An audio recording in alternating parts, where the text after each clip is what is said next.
In this video, we're going to take a look at understanding joints. Now, we use joints to create a skeleton. Then that skeleton is used to drive geometry. And that geometry could be a character or it could be a car, basically anything. So we can attach these joints to any type of geometry, then use the joints to articulate or move that particular model. Joints can be a little complex and a little hard to understand, so we want to kind of break it down into a very simple form to see what's really happening under the hood here. I'm going to open the outliner up too so that we can see the objects themselves, and we've already got a little joint out there. Let's just scrap that. I'm going to create a skeleton, and to do so we want to switch to the rigging menu set and then go to Skeleton, Create Joints. We'll just choose that. And I don't want to draw the joints in a perspective view. And we're going to come back to why, but essentially it throws the joints into kind of an unpredictable space. Let's just change this panel here to be a side panel. I'm going to click left mouse button, and that's going to drop a joint down. Then a second click will get another joint, and then a bone is drawn in between them, showing that they are connected and have a relationship. And I'll click a third joint there. Now to complete the skeleton, all I need to do is hit enter. And now I have a 3-joint skeleton. Now the bones themselves really don't do anything. It's all about the joint. We can use the bone to actually select the object or select our skeleton, or you can just click on the individual joint. Now, the joint structure or the skeleton is a hierarchy, so we can see that over here in the outliner. If I select the root node or joint 1, that will select the entire skeleton. Now, if I were to unparent or break the relationship here, we would see the bone disappear. So I just selected joint 2, and I'm going to hit Shift-P. And now I essentially have 2 separate skeletons. If I want to put them back together, I can just have that one selected, hold Shift, select my joint that I want to parent to, and hit P. And that will parent that up back to one skeleton. Now we can move our skeleton like we would move any object. We can rotate it, translate it, even scale it. We always want to make sure that we don't have rotation on our joints or scale. We kind of want to leave those at 0 and 1. The translation, however, must always have a transform there. We cannot freeze our translation. We can freeze the rotate and scale, but the translate will always keep these values. And I'm going to show you why. We'll just hit W here. If I just select that joint, you can see that it does have value. If I click on that translate X and just type in 0, you can see where it goes. It goes back to the root, its parent. I'm going to undo that. But now you're looking at that and thinking, well, how did that happen?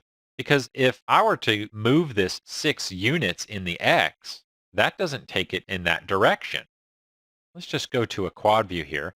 So 6 units in the X would be something more like that, right? It would just be translating it over in the X.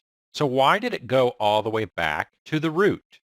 Well, the reason being is because skeletons are kind of a special object that always function in local space. So this value here is actually the distance from here to here.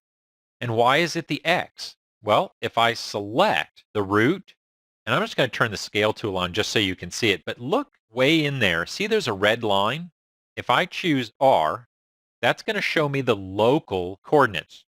The joints themselves have their own individual axes. We can zoom up onto it. You can see that this one has one, and it's local to itself. So the X value is going down the length of the bone, just like it is up here.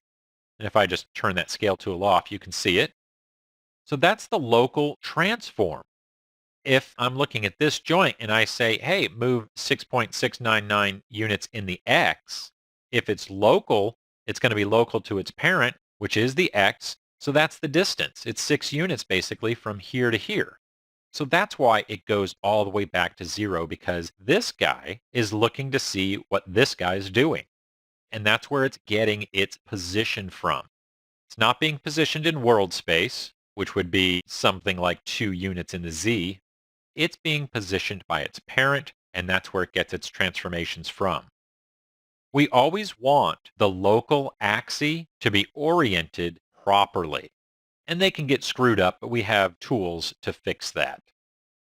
Couple of other things that we want to look at here. The radius of a joint, it has its own separate value. So I can take that to 2. That's going to scale that up. Now, this does not affect the actual scale. So this is good. This means that I can change that radius to whatever I want just so that I can see it better. It has nothing to do with the performance of the joint at all. This is also really nice because if I'm modeling, let's say, a foot, and we'll just say that this is the ankle bone might be larger. And then we get down to the toes, and the toes are a little smaller. So we can individually go in and change the radius of those joints so that it fits and it looks more like a skeleton. So I'm going to select that, and let's just open my rotate tool, shut this off so that I can rotate it freely here. Notice when I rotate it, that local axis is not moving. It still has its own transform there. But I can look at that scale tool, and the scale tool is going in the right direction because it's reading from here. But that local axis is what's important.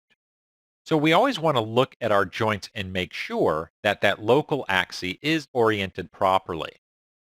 Jumping ahead a little bit here, we have this tool, Orient Joint, that'll take care of that for us and basically realign those local axes. So it's not a difficult problem to fix. It's just we need to know that that's actually happening. And when the two don't line up, then we get this kind of a crazy offset, and it can be difficult to understand what the rotation of our joint actually is.